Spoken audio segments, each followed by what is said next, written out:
अस्सलामुअलैकुम लेजेंड्स। आज हम लोग डिस्कस करेंगे कार्बन डाइऑक्साइड ट्रांसपोर्ट कि हमारे टिश्यूज़ से लंग्स तक किस तरह कार्बन डाइऑक्साइड जो है वो ट्रांसपोर्ट होती है। ठीक है, कार्बन डाइऑक्साइड जो है वो प्रोड्यूस होती है एरोबिक रिस्पायरेशन में। ठीक है, एन एरोबिक रिस्पायरेशन जो होती है उसमें लैक्टिक एसिड प्रोड्यूस होता है। ठीक है, लैक्टिक एसिड प्रोड्यूस होता है एन एरोबिक में।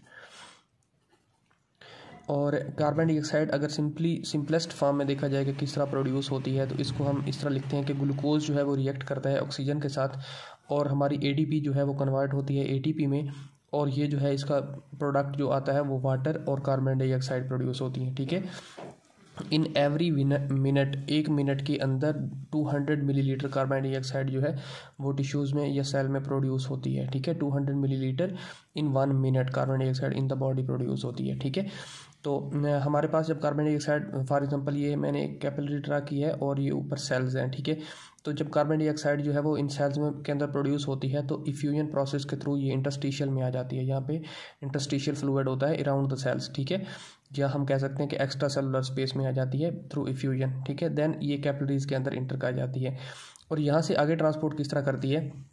मैंने जब कार्बन हीमोग्लोबिन के फंक्शंस एक्सप्लेन किए थे तो उसमें बताया था कि जो हीमोग्लोबिन है वो कार्बन डाइऑक्साइड की भी ट्रांसपोर्ट करती है एज वेल एज ऑक्सीजन की भी ट्रांसपोर्ट करती है। तो कार्बन डाइऑक्साइड की ट्रांसपोर्ट के लिए जो है हीमोग्लोबिन किस तरह कारआमद होती है, देखें हमारे पास यहाँ पे एक सेल है जिसको ये एक आरबीसी है। ठीक है, तो इस की डिटेल में जाने से पहले ये देखें कि हमारी जो आर्टरी होती है इसके अंदर partial pressure of carbon dioxide जो होता है वो होता है 40, कितना होता है 40। ठीक है, 40 मिलीमीटर ऑफ मर्करी।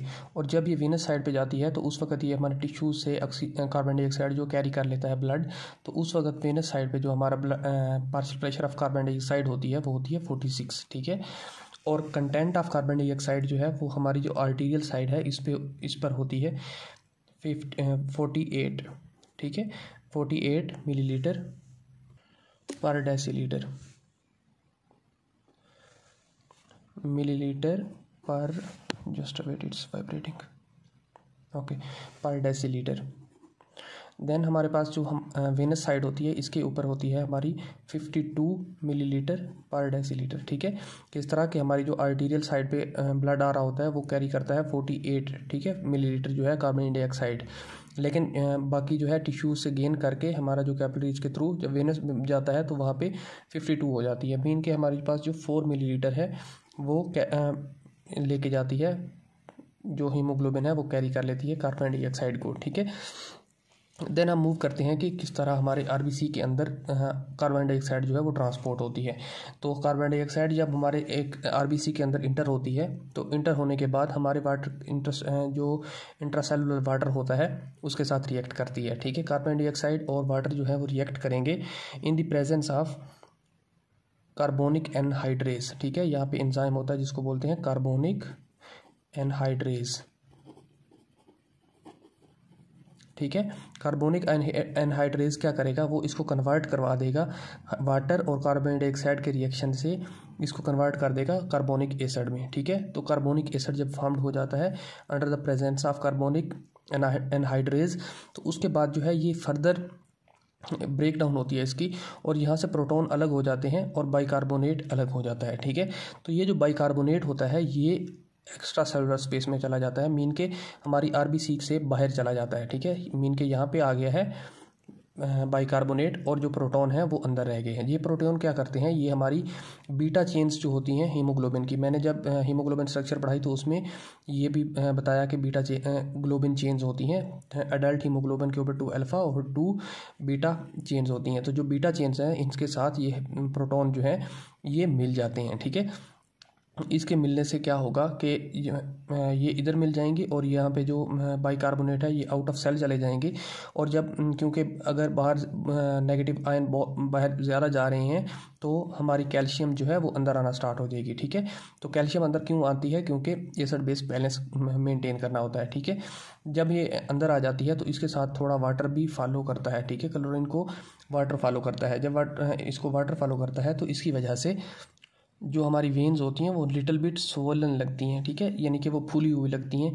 रीज़न ये होती है कि जब क्लोरीन अंदर आता है तो उसके अंदर उसको वाटर फॉलो करता है और वाटर के फॉलो करने से हमारी जो वेनस साइड होती है वो थोड़ी सी स्वेलन हो जाती है। ठीक है, और इसकी वजह से जो हमारी पीएच है वो भी थोड़ी सी चेंज होती है। नॉर्मल जो ब्लड की पीएच है, आर्टीरियल साइड पे जो ब्लड की पीएच होती है वो होती है हमारे पास 7.40, ठीक है। जो वीनस साइड पे होगी पीएच वो होगी हमारे पास 7.36, ठीक है। तो ये क्यों 7.36 हुई है, क्योंकि पीएच जो है थोड़ी डिक्रीज़ हुई है और एसिडिक नेचर इंक्रीज़ हुई है, क्योंकि यहाँ पे प्रोटॉन्स की लेवल जो है वो इंक्रीज़ हुआ है, ठीक है। तो इसकी वजह से थोड़ी पीएच जो है हमारे पास डिक्रीज़ कर जाती है। ये था प्रोसेस जो कि हमारे पास टिश्यूज़ में हो रहा है, ठीक है।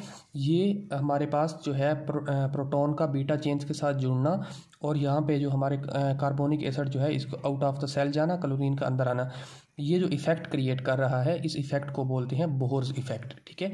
बोहर्स इफ़ेक्ट क्या होता है? बोहर इफ़ेक्ट ऐसा इफ़ेक्ट है जिसमें कार्बोनिक एसिड जो है वो आरबीसी से बाहर आता है और जो प्रोटॉन्स होते हैं वो beta chains of the haemoglobin के साथ जुड़ जाते हैं। इसको बोलते हैं बोहर्स इफ़ेक्ट। हमारे पास जो मोस्टली 90% बाइकार्बोनेट होते हैं, जो कार्बन डाइऑक्साइड है ट्रांसपोर्ट होती है वो बाइकार्बोनेट की फॉर्म में होती है, ये जो फिनोमेना मैंने बोला, ठीक है।